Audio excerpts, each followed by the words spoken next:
La lumière cachée dans la bataille invisible. As-tu déjà réfléchi au fait que le plus grand obstacle de ta vie pourrait ne pas venir des autres, mais bien de ta propre pensée? Et si ce n'étaient pas les blessures visibles, ni les injustices du passé qui freinaient ta marche spirituelle, mais ces voix silencieuses que tu as fini par accepter, des pensées qui s'installent, discrètes mais puissantes. Des pensées qui chuchotent « Tu n'es pas assez bon, Dieu t'a oublié, rien ne changera jamais ». Oui, il existe une prison invisible, bâtie non pas de murs, mais de souvenirs mal cicatrisés, de paroles négatives, de culpabilités anciennes. Une prison que l'ennemi n'a même plus besoin de garder, car c'est toi-même qui tiens la clé, sans le savoir. Et si je te disais que cette vidéo n'est pas arrivée jusqu'à toi par hasard? Et si c'était la réponse à cette prière silencieuse que tu as faite au cœur de la nuit, quand personne ne t'écoutait, sauf Dieu?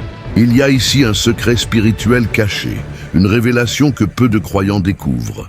L'esprit aussi doit être purifié.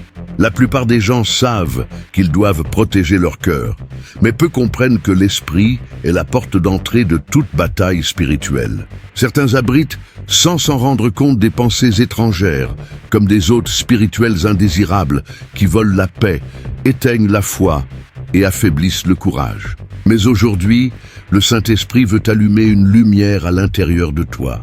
Une lumière qui révèle ce qui est impur, ce qui doit sortir et ce qui peut enfin refleurir, si tu permets à Dieu de purifier ton esprit. Peut-être traverses-tu une saison de stagnation, d'anxiété, d'erreurs répétées sans comprendre pourquoi. Dieu, lui, le sait. Il connaît les labyrinthes de ton esprit, ces réseaux invisibles que tu as construits pour survivre, mais qui maintenant t'étouffent. Et il veut t'en libérer. Car le plus grand champ de bataille de la vie spirituelle, c'est la pensée. Une pensée polluée empêche le cœur de se reposer, les yeux de voir et l'âme de faire confiance. Mais ne crains pas, Dieu ne veut pas simplement t'enseigner aujourd'hui, il veut te purifier. Il veut te montrer comment reconnaître les pensées qui ne viennent pas de lui et comment les chasser une à une jusqu'à ce que ton esprit soit libre. Si déjà tu sens que ces mots touchent ton âme, écris maintenant dans les commentaires « Seigneur, purifie mon esprit ». Ce n'est pas un simple geste numérique. C'est un acte de foi, un autel symbolique où tu offres ton mental à Dieu pour qu'il commence le processus de guérison. Chaque mot que tu écris est comme une pierre posée sur l'autel de ton renouvellement. Et si tu crois que ce message peut libérer d'autres âmes prisonnières de la même guerre mentale, alors clique sur « J'aime ». Ce simple geste aide cette parole à atteindre ceux qui ont besoin d'entendre que Dieu veut aussi purifier leur esprit. Tu ne fais pas qu'aider la chaîne, tu évangélises. Tu deviens un instrument entre les mains de Dieu. Et pour cela, je veux déjà te féliciter, car seuls ceux qui ont vraiment faim de transformation font ce premier pas de foi. Je t'invite aussi à t'abonner à cette chaîne, si ce n'est pas encore fait. Pas par habitude, mais comme un acte spirituel conscient. Pense à toutes ces personnes qui, en ce moment même, n'ont pas d'église proche, pas de communauté pour les entourer, mais qui ont Internet. Et c'est à travers ces vidéos qu'elles trouvent la parole qui nourrit leur âme. Si ce contenu t'apporte réconfort, direction ou espérance, imagine combien d'autres peuvent aussi être touchés. Alors participe, commente, partage, non pas comme un spectateur, mais comme un porteur de lumière. Avant que nous commencions ce voyage intérieur, je veux t'inviter à écrire dans les commentaires « Paix en Christ ». Ces mots sont une déclaration spirituelle, un sceau invisible qui proclame que cette vidéo sera pour toi un instrument de guérison divine.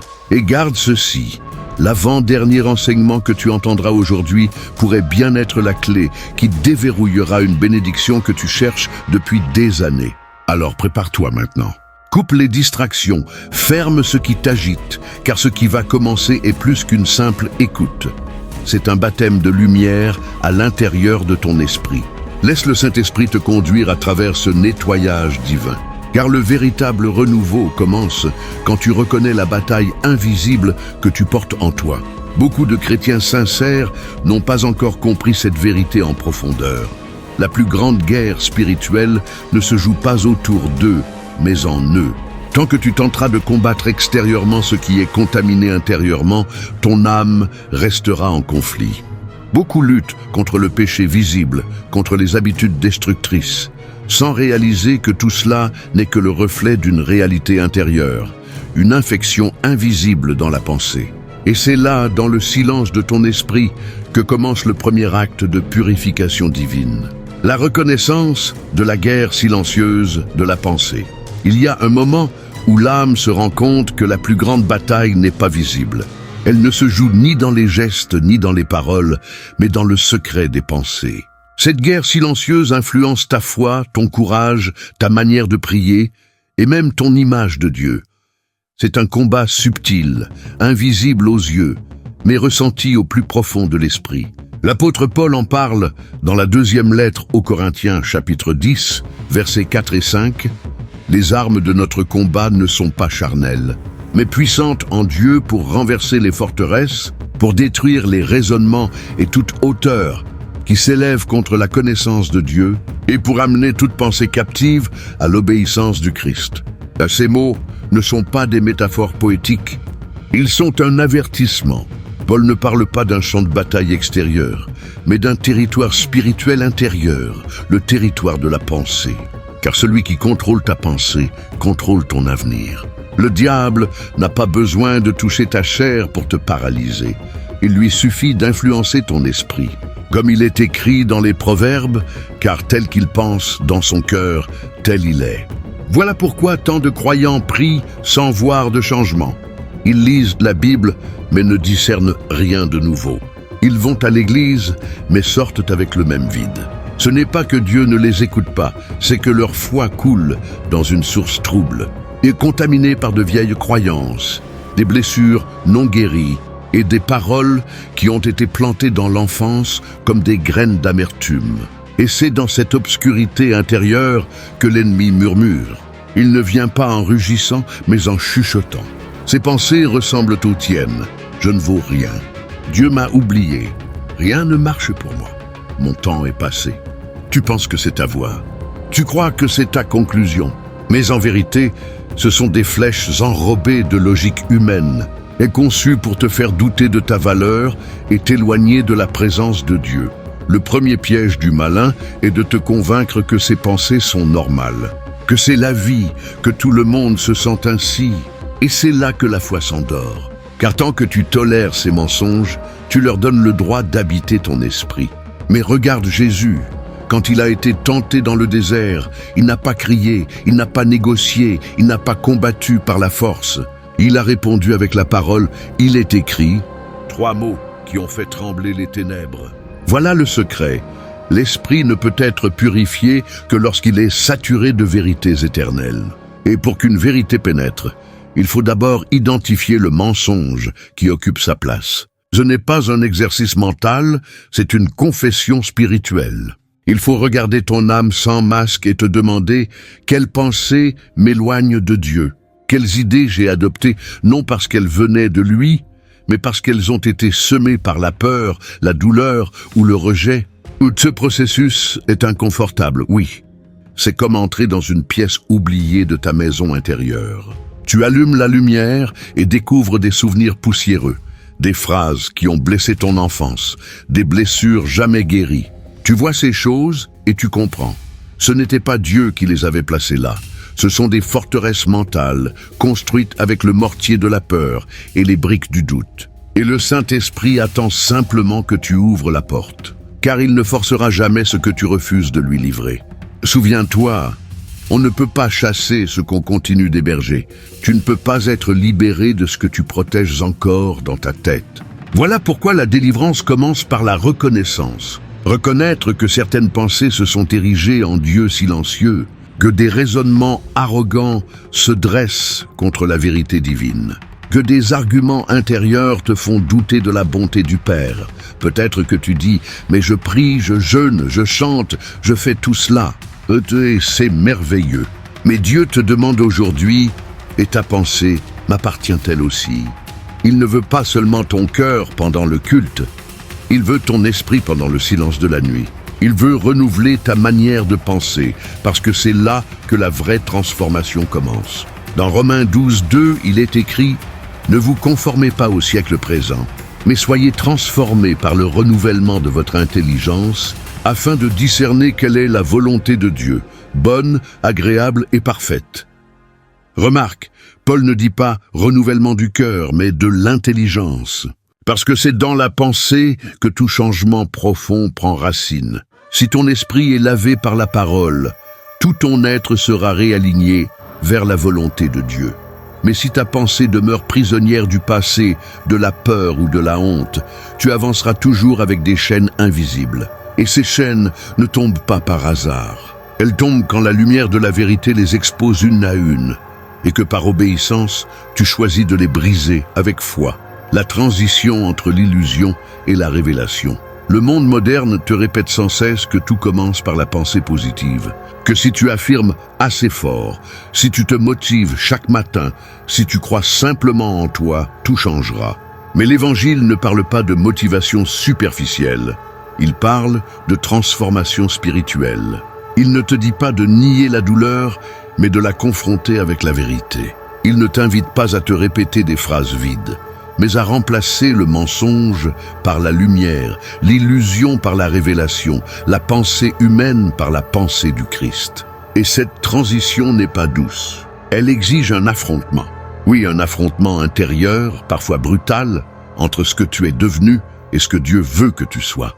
Tu devras regarder en face ces pensées que tu as nourries pendant des années, ces croyances que tu as laissées habiter ton esprit et qui aujourd'hui sabotent ton destin. Tu devras te lever et dire à ces voix, « Vous ne me définissez plus ».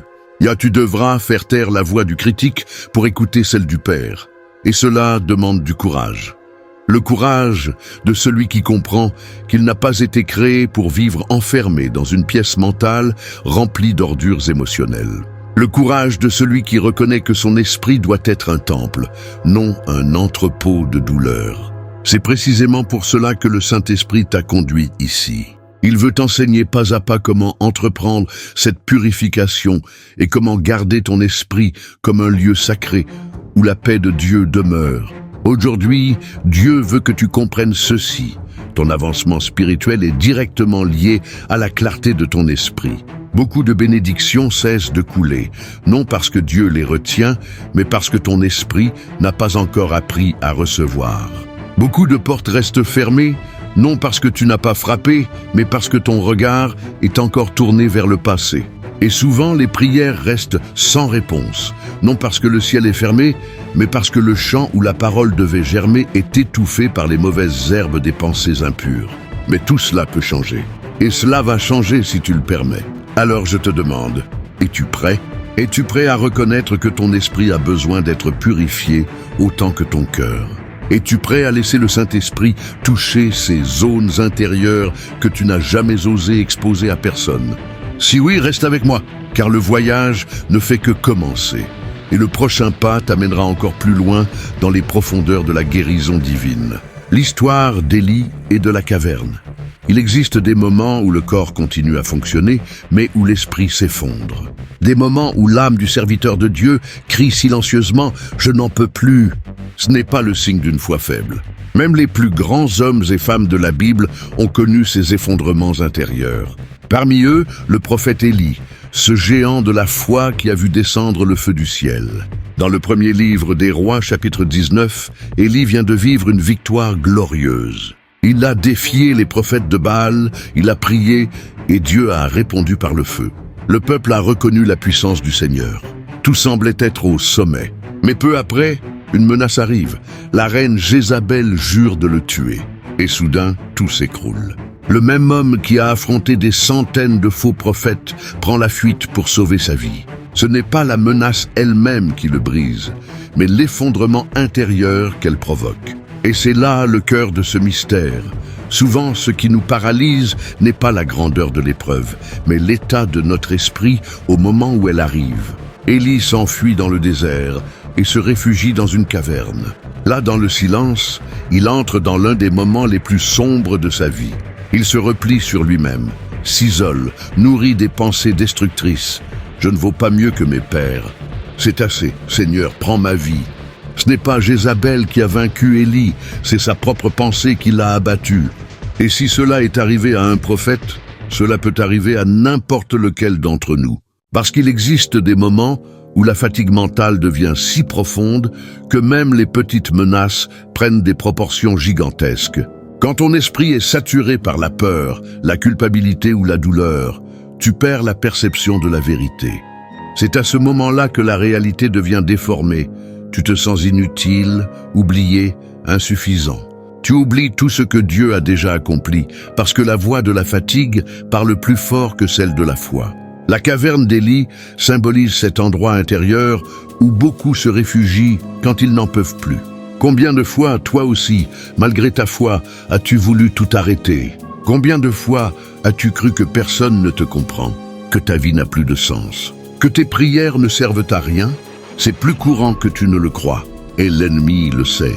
C'est pourquoi il use de tout pour épuiser ton esprit, pour t'amener au point de dire « Seigneur, j'en ai assez ». Mais Dieu connaît aussi cet endroit. Et c'est là, dans la caverne, qu'il rejoint Élie. Le plus beau dans cette histoire, c'est que Dieu ne le gronde pas. Il ne le réprimande pas. Il l'appelle avec douceur. « Que fais-tu ici, Élie ?» Cette question n'est pas une curiosité géographique. C'est une confrontation spirituelle. Dieu lui demande « Qui t'a conduit ici? Qui a convaincu ton esprit de se cacher? Qui t'a dit que tu avais perdu ta valeur ?» Et Élie, encore prisonnier de sa confusion, répond avec une vision déformée de la réalité. Quand Dieu murmure et restaure l'esprit brisé, Élias croyait être seul. Il pensait que tous les prophètes avaient disparu, qu'il était le dernier à rester fidèle. Mais ce n'était pas vrai. Dieu avait gardé 7000 hommes en Israël, 7000 cœurs qui ne s'étaient jamais prosternés devant Baal. Pourtant, Élias ne pouvait plus le voir. Sa douleur avait obscurci sa vision. Son esprit, fatigué et épuisé, ne percevait plus la réalité. Et c'est là que nous découvrons une vérité spirituelle essentielle. Une âme fatiguée ne voit plus ce que Dieu est en train d'accomplir. Une pensée brisée déforme les promesses célestes. Elle transforme la lumière en ombre, la vérité en doute. Et c'est pourquoi elle a besoin d'être purifiée, restaurée, renouvelée. Quand Dieu s'adresse à Élias, il ne crie pas. Il ne se manifeste ni dans le vent violent, ni dans le tremblement de terre, ni dans le feu. Il vient dans un souffle doux et léger, un murmure presque imperceptible. Pourquoi? Parce que lorsqu'un esprit est en effondrement, il ne supporte plus le bruit. Ce qu'il a besoin d'entendre, ce n'est pas une démonstration de puissance, mais un mot d'amour, une caresse de la voix divine. Dieu savait que le problème d'Élias n'était pas extérieur. Ce n'était pas Jézabel, ce n'était pas la peur. C'était une blessure intérieure. Ce qu'Élias avait besoin de vivre, ce n'était pas un autre miracle spectaculaire, mais une rencontre intime avec la vérité. Et cette vérité ne descend que dans le silence, là où l'âme cesse de se défendre, là où l'esprit se tait pour écouter la voix du Père. C'est à ce moment que la purification mentale commence vraiment. Dieu ne veut pas seulement effacer les pensées impures, il veut apprendre à reconnaître sa voix à nouveau. Une pensée purifiée est une pensée qui discerne le murmure du Père, même au cœur du chaos. Car la vérité ne hurle jamais, elle chuchote. Et pour l'entendre, il faut faire taire le tumulte intérieur, le bruit des peurs, les échos des mensonges qui se répètent depuis trop longtemps. Alors oui, il faut que le bruit intérieur se taise pour que la parole vivante puisse enfin résonner. Et cela commence quand, comme Élias, tu décides de sortir de ta caverne, de ne plus te cacher derrière ta douleur. C'est là que Dieu agit. Il ne t'abandonne jamais dans ton abîme. Il t'appelle par ton nom et te confie à nouveau une mission. Il dit à Élias, retourne sur ton chemin. Pourquoi? Parce qu'une fois que la pensée est lavée, le chemin devient clair. Une fois que l'esprit est renouvelé, la mission reprend vie. Et peut-être que c'est exactement ce que l'Esprit Saint veut faire avec toi aujourd'hui. Te sortir de ta caverne, te rappeler qui tu es, te restaurer intérieurement, car tu n'es pas seul, tu n'es pas perdu, tu n'as pas échoué. Tu as simplement écouté trop de voix étrangères. Et maintenant, Dieu t'invite à écouter son murmure à nouveau. L'histoire d'Élias nous enseigne que même les plus forts peuvent tomber, mais elle révèle aussi que Dieu ne quitte jamais ceux qu'il aime. Il entre dans la caverne, il parle doucement, il réactive la mission, il restaure la pensée. Et il veut faire exactement cela avec toi. Aujourd'hui, Mais la purification ne s'arrête pas là. Il y a quelque chose d'encore plus profond que le Seigneur veut te révéler. Les forteresses mentales. Ces murs invisibles que nos pensées érigent en silence.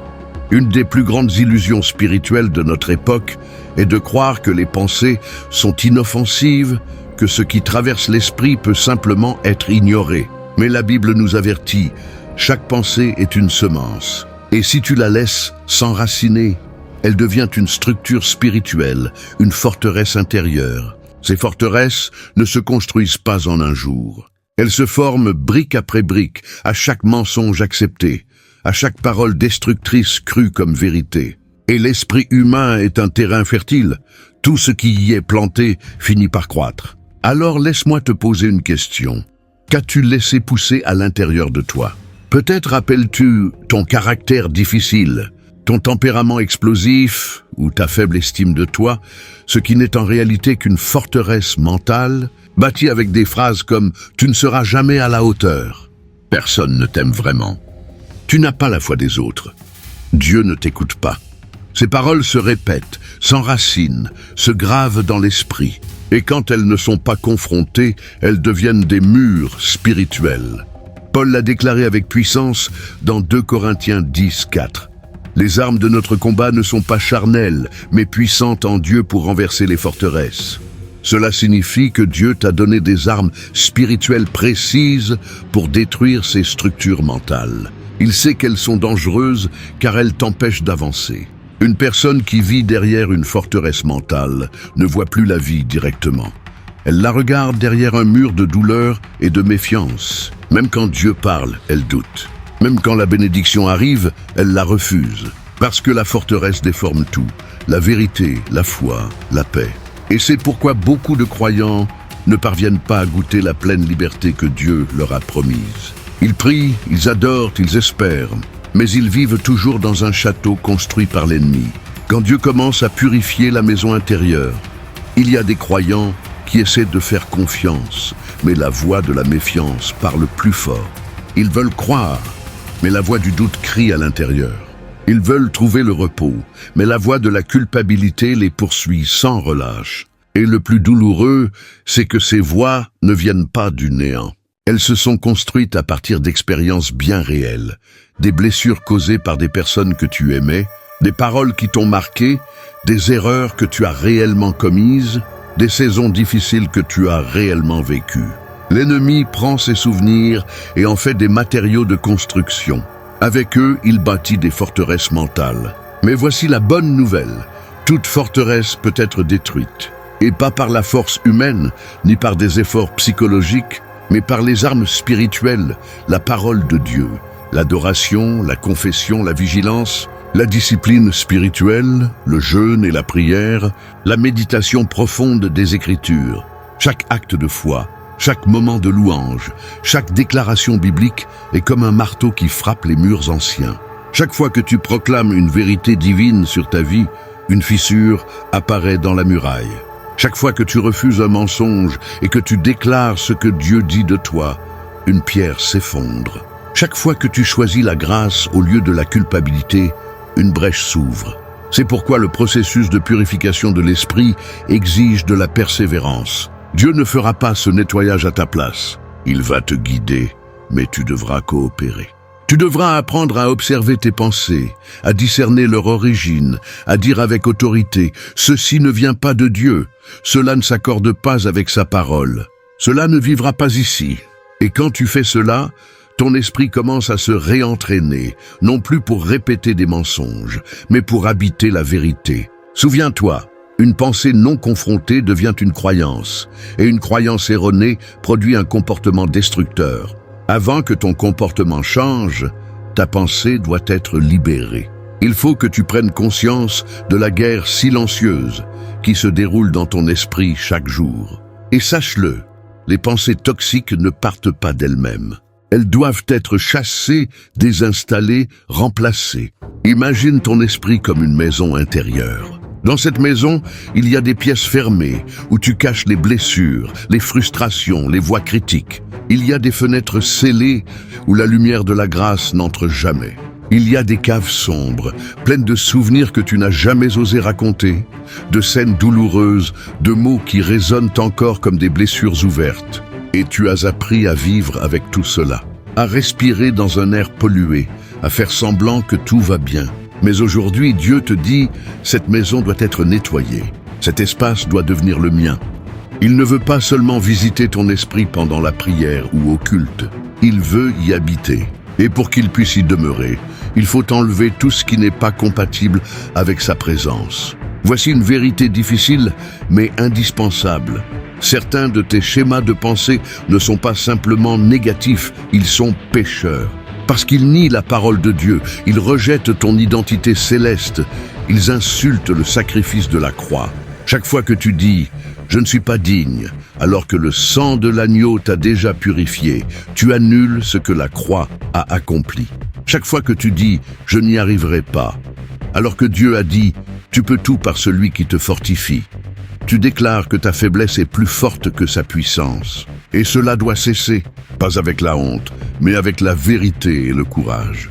Parce que les forteresses sont construites avec des pensées répétées, mais elles sont aussi détruites par des pensées répétées. Lorsque tu décides d'ancrer ton esprit dans ce qui est éternel, tout commence à changer autour de toi.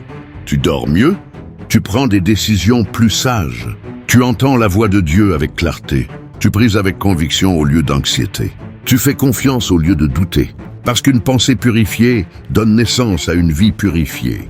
Un esprit en paix apporte la paix au corps, aux émotions, à la maison. Aujourd'hui, Dieu veut te donner des outils. Il veut t'apprendre à veiller sur tes pensées, à déclarer la parole, à renouveler ton intérieur chaque jour. Mais avant tout, il t'invite à un choix. Vas-tu continuer à habiter dans ta forteresse? Ou vas-tu en sortir, abattre les murs et ouvrir l'espace à la présence de Dieu? Car voici la prochaine révélation. Le renouvellement de l'esprit comme acte quotidien d'adoration. Beaucoup de chrétiens croient que la transformation du mental se produit instantanément, comme si une seule prière pouvait effacer des décennies de pensées déformées, de traumatismes et de mensonges enracinés. Mais la vérité spirituelle révélée dans les Écritures est bien plus profonde, constante et exigeante. Le renouvellement de l'esprit, un acte d'adoration. Le renouvellement de l'esprit n'est pas un simple concept spirituel. C'est un processus sacré, continu et intentionnel.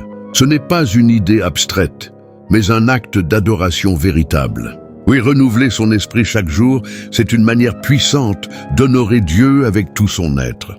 Car à chaque fois que tu choisis ce que tu laisses entrer dans ton esprit, tu décides aussi qui tu veux honorer, la voix du monde ou la voix du ciel. Lorsque Paul écrit aux Romains « Soyez transformés par le renouvellement de votre esprit », il ne fait pas une suggestion, il lance un appel spirituel. Le verbe utilisé « transformez-vous » est au présent continu. Cela signifie que ce n'est pas une action ponctuelle, mais une pratique quotidienne. Chaque matin, tu te réveilles et tu décides à nouveau de ce que tu vas permettre à ton esprit d'accueillir. Parce que l'esprit, s'il n'est pas rempli de vérité, sera naturellement envahi par le mensonge. Il est comme un champ. Si tu n'y sèmes pas volontairement ce qui édifie, les mauvaises herbes pousseront d'elles-mêmes. Et c'est pour cela que tant de croyants, bien qu'ils aiment Dieu, vivent encore dans la confusion, l'anxiété ou la tristesse. Parce qu'ils ne traitent pas leur esprit comme un autel, mais comme un entrepôt pour n'importe quelle pensée passagère. Adorer Dieu avec son esprit, ce n'est pas seulement éviter les pensées impures, c'est nourrir des pensées saintes. C'est méditer la parole, contempler les promesses, réfléchir à la grâce, à la fidélité et à la bonté de Dieu. C'est se rappeler, même dans les jours sombres, qu'il reste souverain, qu'il est toujours sur le trône. Voilà ce qu'est l'adoration. Offrir au Seigneur un sacrifice raisonnable, un culte de l'esprit avant tout. Paul, dans Romains 12, 1 dit « Offrez vos corps comme un sacrifice vivant, saint et agréable à Dieu, ce qui sera de votre part un culte raisonnable. » Mais où commence ce culte? Dans l'esprit. Car avant que le corps obéisse, l'esprit doit croire. Avant que la bouche loue, l'esprit doit reconnaître qui est Dieu. Avant que les mains servent, l'esprit doit être soumis. Sans cette soumission intérieure, Tout ce que nous faisons à l'extérieur perd sa valeur spirituelle. Si tu veux vivre une foi plus profonde, tu dois apprendre à faire de ton esprit un lieu habitable pour le Saint-Esprit. Ce n'est pas un exercice émotionnel, ni une technique psychologique, c'est une discipline spirituelle. Et toute discipline demande de l'effort. Tu dois observer ce que tu penses. Tu dois rejeter ce qui ne t'édifie pas. Tu dois déclarer la parole sur ta propre vie. Tu dois résister aux pensées récurrentes qui t'accusent, qui t'affaiblissent, qui te font douter de l'amour de Dieu. Il ne suffit pas de dire « je ne veux plus penser à cela ». Tu dois remplacer la pensée vide. Un esprit vide ne se purifie pas, il se remplit. Si tu ne le remplis pas de ce qui est bon, il sera occupé par ce qui détruit. C'est comme quelqu'un qui décide de jeûner. Il ne suffit pas d'arrêter de manger, il faut se nourrir autrement, de manière saine, intentionnelle. Sinon, le corps s'affaiblit. Il en va de même pour l'esprit. Tu ne peux pas simplement arrêter de penser à de mauvaises choses. Tu dois nourrir ton esprit avec de bonnes pensées. Dans Philippiens 4:8, Paul donne une liste précise. Tout ce qui est vrai, tout ce qui est honorable, tout ce qui est juste, tout ce qui est pur, tout ce qui est aimable, tout ce qui mérite l'approbation, s'il y a quelque vertu et s'il y a quelque louange, que cela occupe vos pensées. Tu comprends? L'esprit a besoin de contenu et ce contenu doit être choisi. Dieu ne le fera pas à ta place. C'est toi qui choisis. Et quand tu choisis ce qui honore Dieu, cela devient un acte d'adoration. Malheureusement, beaucoup de chrétiens considèrent encore le renouvellement de l'esprit comme quelque chose de secondaire. Ils pensent qu'aller à l'église, chanter ou prier suffit. Mais ils continuent de remplir leur esprit de séries qui banalisent la foi, de musique qui nourrissent la colère, de conversations pleines de jugement et de comparaison. Ils se nourrissent chaque jour de contenus qui contredisent ce qu'ils disent croire. Et ensuite, ils se demandent pourquoi ils ne ressentent plus la présence de Dieu, pourquoi ils sont encore prisonniers de l'anxiété, pourquoi la paix ne dure que quelques heures. La réponse est pourtant sous leurs yeux. Leur esprit continue d'être alimenté par ce qui contamine. Et un esprit contaminé ne peut pas soutenir une foi solide. Renouveler son esprit, c'est un acte de courage. Cela demande de dire non à ce qui plaît à la chair et oui à ce qui fortifie l'âme. Cela demande de la discipline pour se lever chaque matin et proclamer des vérités au lieu de répéter des plaintes. Cela demande de l'humilité pour reconnaître que certains de tes schémas de pensée doivent être transformés. Cela demande de la persévérance pour déraciner des pensées que tu portes peut-être depuis ton enfance. Mais c'est dans cet effort quotidien, dans ce sacrifice vivant, que la transformation commence. Et petit à petit, tu le verras. Tes réactions deviendront plus douces, tes décisions plus sages, tes prières plus confiantes, ton sommeil plus paisible. Ton regard sur la vie deviendra plus clair. Car un esprit renouvelé aligne ton cœur avec le ciel. Et quand ton cœur bat au même rythme que le ciel, tout ton être devient un instrument de paix et de lumière. La puissance de la parole est la purification de l'esprit. Un esprit pur est le trône où la paix du Christ règne. Et lorsque cette paix s'installe, quelque chose d'invisible mais réel se produit. La peur perd son pouvoir, la culpabilité perd son espace, le doute se tait et la foi s'élève. Ce n'est pas une simple émotion, c'est un état spirituel, un alignement intérieur où le cœur et l'esprit vibrent à l'unisson avec le ciel. Aujourd'hui, le Saint-Esprit t'invite à entrer dans ce lieu sacré, à faire de ton esprit un autel d'adoration. Chaque matin au réveil, tu peux dire « Seigneur, cet endroit est à toi. Cet espace de mes pensées t'appartient. Enseigne-moi à penser comme toi.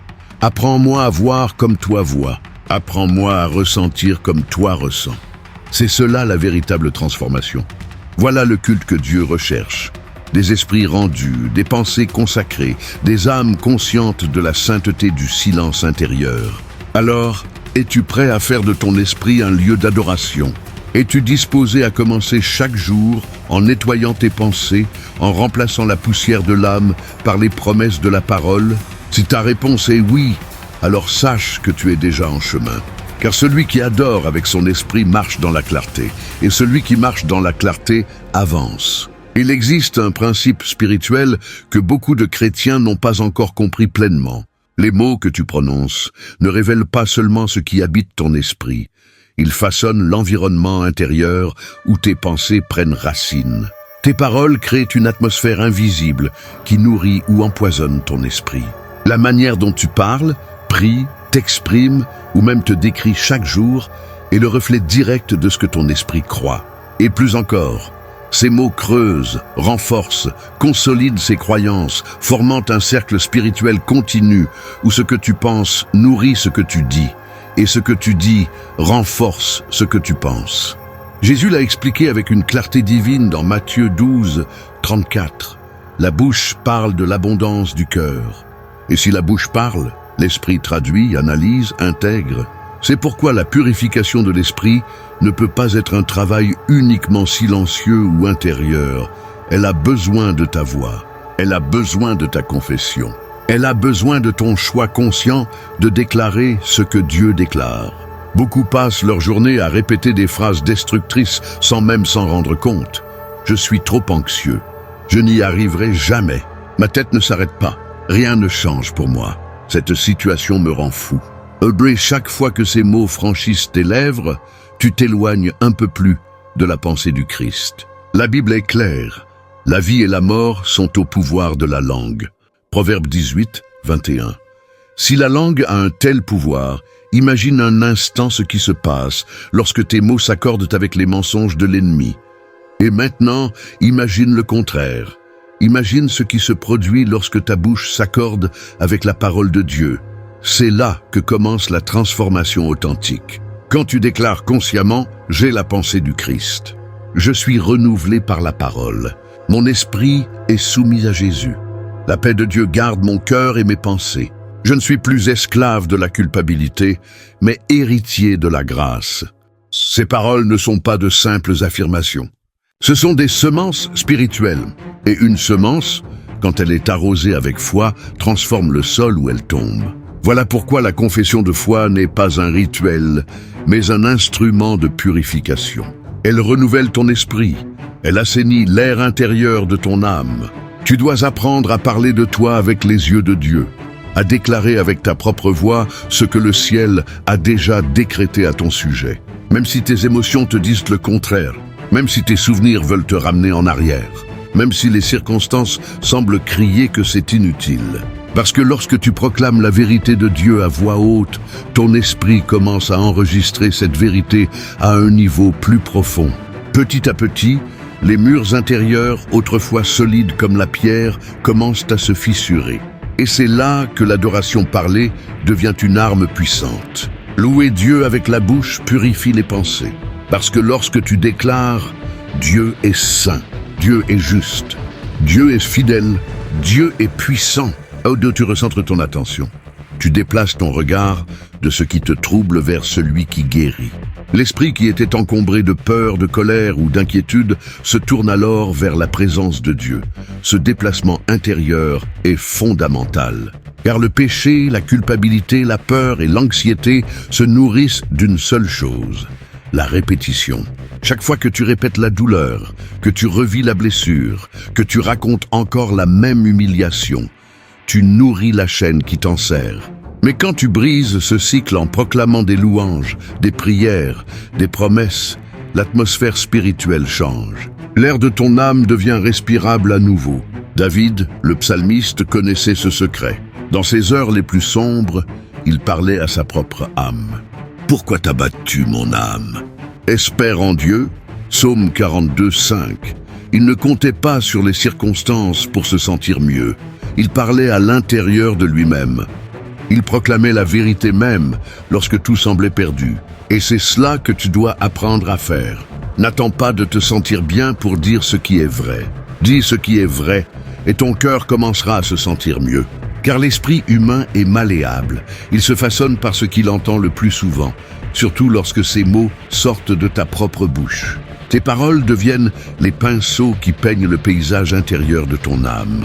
Et quand ces pinceaux sont guidés par la parole de Dieu, ton esprit devient une œuvre d'art céleste, pure, paisible et libre. L'atmosphère qui purifie ou empoisonne ton esprit Mais ici vient une mise en garde essentielle. La confession n'a de puissance que si elle est enracinée. Répéter des phrases vides de motivation ne sert à rien si elles ne sont pas fondées sur la parole de Dieu. Ce qui transforme, ce n'est pas l'optimisme, c'est l'écriture. Beaucoup disent « je suis fort »,« je suis vainqueur », mais au fond, ils ne sentent rien, car l'esprit discerne ce qui est vrai et ne se soumet qu'à ce qui porte l'autorité du ciel. Alors, au lieu de réciter des formules apprises, plonge dans la Bible. Choisis des versets qui parlent à ta douleur, à tes luttes. Mémorise-les, proclame-les, déclare-les à haute voix. Écris-les sur les murs, note-les sur ton téléphone, relis-les pendant la journée, prie à partir d'eux. Parce que plus la parole est parlée, plus elle est crue. Et plus elle est crue, plus elle devient vivante en toi. Tu peux commencer dès aujourd'hui, dès maintenant. Après cette vidéo, choisis 3 versets qui parlent de paix, d'esprit, de confiance ou de transformation et déclare-les le matin et avant de dormir. Fais-en une habitude sacrée. Enseigne à ton esprit qu'il y a désormais une voix nouvelle qui gouverne tes pensées. Et quand l'ancien schéma voudra revenir, quand les pensées impures tenteront d'envahir ton esprit à nouveau, tu auras une parole prête à ta bouche, une épée à brandir, une vérité à rappeler. Car tu ne combats pas par le silence, tu luttes avec la parole. Et cette parole, lorsqu'elle est prononcée avec foi, a le pouvoir de chasser les ténèbres les plus profondes de ton âme. Mais écoute bien, l'environnement dans lequel tu vis peut purifier ou intoxiquer ton esprit. L'un des plus grands pièges des croyants qui cherchent à être renouvelés intérieurement, c'est de croire que ce processus est seulement interne. Pourtant, la parole de Dieu nous montre que le cadre où tu vis et les personnes qui t'entourent exercent une influence directe sur ce que tu penses, ressens et même sur la façon dont tu entends la voix de Dieu. L'esprit est comme une éponge, il absorbe ce qui l'entoure. Si chaque jour tu es exposé à des paroles destructrices, à des influences négatives, à des stimuli contraires à ta foi, ton esprit, même plein de bonne volonté, sera contaminé silencieusement. La Bible est claire, ne vous y trompez pas, les mauvaises compagnies corrompent les bonnes mœurs. 2 Corinthiens 15, 33. Paul ne parle pas ici seulement de comportement, mais aussi de mentalité, de vision du monde, de logique spirituelle. Tu ne peux pas purifier ton esprit si tu continues à te nourrir de conversations toxiques, de contenus impurs, de critiques permanentes ou de comparaisons sociales. Sinon, il n'y aura pas de transformation, mais seulement une frustration répétée. Souviens-toi, l'esprit ne se protège pas tout seul, il a besoin de vigilance. Et cette vigilance commence par choisir qui tu écoutes, ce que tu regardes, où tu passes ton temps et avec qui tu partages tes pensées. Beaucoup se demandent pourquoi, même après avoir prié et jeûné, ils ressentent encore les mêmes peurs, les mêmes insécurités, les mêmes luttes intérieures. Mais souvent, la réponse n'est pas en eux, elle est autour d'eux. Leur environnement est saturé de paroles négatives, de personnes remplies de critiques, de sarcasme, de victimisation constante. Et quand cela devient le bruit quotidien, leur esprit finit par se conformer à ce modèle. C'est pourquoi la Bible est si rigoureuse lorsqu'elle parle de séparation, non pas dans un esprit de jugement, mais dans un esprit de protection spirituelle. Le psaume 1 dit « Heureux l'homme qui ne marche pas selon le conseil des méchants, qui ne s'arrête pas sur le chemin des pécheurs et qui ne s'assied pas en compagnie des moqueurs. » Vois-tu, il y a une progression. Celui qui écoute, ensuite marche et enfin s'assied. L'esprit s'habitue. Et une fois habitué, il commence à accepter comme normal ce qui en réalité empoisonne lentement l'intérieur. Si tu veux vraiment purifier ton esprit, sois honnête avec toi-même. Dans quels environnements passes-tu le plus clair de ton temps? Sont-ils des lieux où la présence de Dieu est honorée, ou des lieux où son nom est ignoré, ridiculisé, oublié? Tes conversations construisent-elles la foi ou nourrissent-elles la comparaison, l'orgueil, la superficialité? Ta pensée se nourrit de tout cela. Et ce que ton esprit absorbe façonne peu à peu ta manière de prier, de ressentir et de décider. Mais attention, cela ne veut pas dire vivre isolé, cela veut dire vivre intentionnellement. Choisis des environnements qui favorisent la présence de Dieu. Choisis des amitiés qui te rapprochent de la croix. Choisis des contenus qui élèvent ton âme. Et quand tu ne peux pas éviter un environnement toxique, au travail, dans ta famille ou dans certaines obligations, apprends à renforcer ta protection intérieure. Parce que là où il y a vigilance et parole, les ténèbres n'ont plus d'autorité. Crée un sanctuaire intérieur et libère ton esprit du passé. Avant d'entrer dans certains lieux, prie. Déclare, rien de ce que j'entendrai ici ne prendra racine en moi. Filtre tout à travers la parole. Et lorsque tu sors, purifie-toi par la louange, par la prière, par la lecture. Souviens-toi, même Jésus marchait parmi les pécheurs, mais son esprit était si rempli du Père que rien de ce monde ne le contaminait. Et voici une clé pratique et puissante. Tu dois créer une atmosphère spirituelle dans ta maison. Ta demeure doit devenir un sanctuaire, et cela n'a rien à voir avec la décoration religieuse ou l'esthétique extérieure, mais avec l'atmosphère qui y règne. La manière dont tu parles au tien, ce que tu écoutes, ce que tu regardes, les moments que tu consacres au silence, à la lecture, à la prière, tout cela moule ton esprit. Quand ta maison devient un lieu de paix, ton esprit trouve le repos. Et quand ton esprit se repose, il entend mieux, il discerne plus clairement, il devient fécond pour les promesses de Dieu. Et si tu vis dans un environnement difficile, où la paix semble rare, alors tu peux être l'instrument du changement. Commence doucement, réveille-toi et mets une musique d'adoration douce. Lis la parole à haute voix. Déclare la bénédiction sur chaque pièce de ta maison. Parle à Dieu en marchant d'une pièce à l'autre. Colle des versets sur les miroirs, les portes, les cahiers. Transforme le lieu où tu vis en un espace où le ciel touche la terre. Car ton esprit a besoin d'un territoire sûr pour se renouveler. Et ce territoire commence par l'atmosphère que tu construis autour de toi.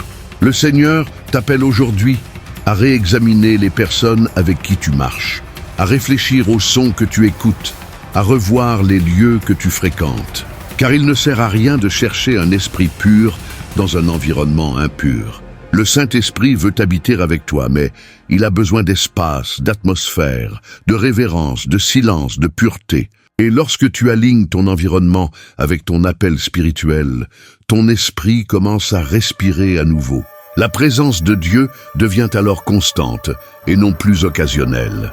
Mais il y a encore un autre combat à affronter, celui du passé. Quand le passé devient un écho permanent dans ton esprit, il y a des blessures que le corps a oubliées, mais que la pensée répète encore. Des blessures qui ne saignent plus à l'extérieur, mais qui continuent de saigner en silence à l'intérieur, sous forme de souvenirs, d'insécurité et de pensées qui surgissent sans prévenir. Beaucoup de ces blessures viennent du passé. Paroles marquantes, rejets douloureux, pertes non digérées, erreurs jamais vraiment pardonnées. Et c'est justement là que se trouve l'un des plus grands défis de la purification de l'esprit.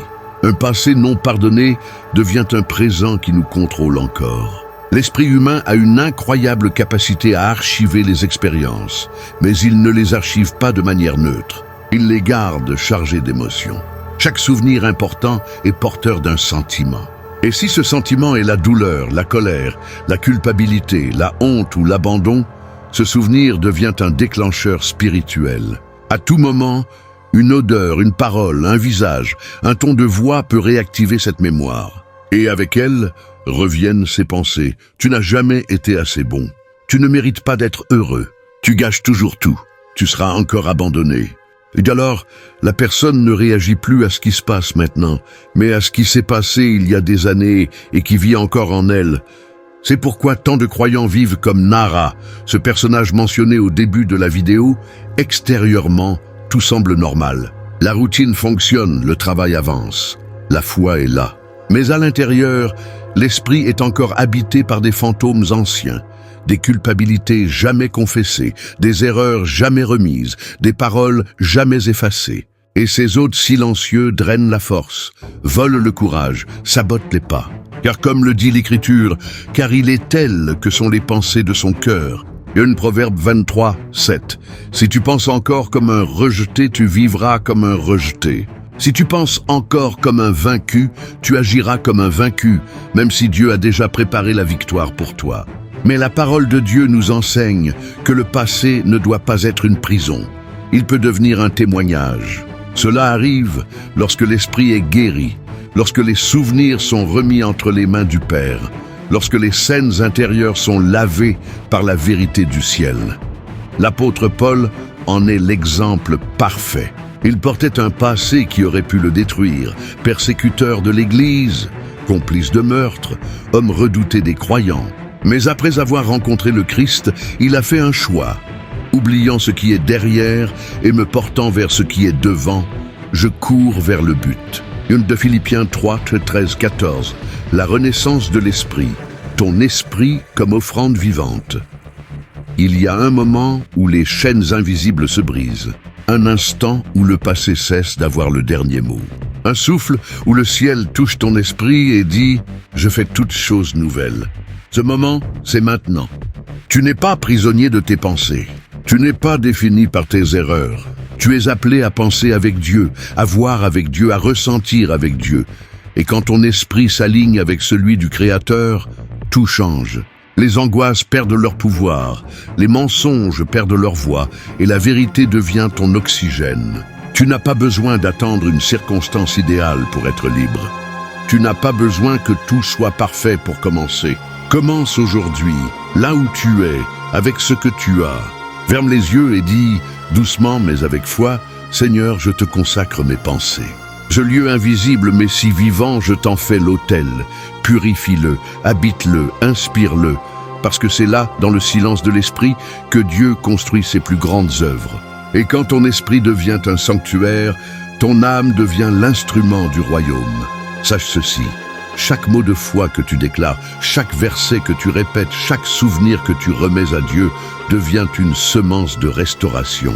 Et si tu es arrivé jusqu'ici, si tu as écouté jusqu'à la fin, c'est que ton esprit désire profondément renaître.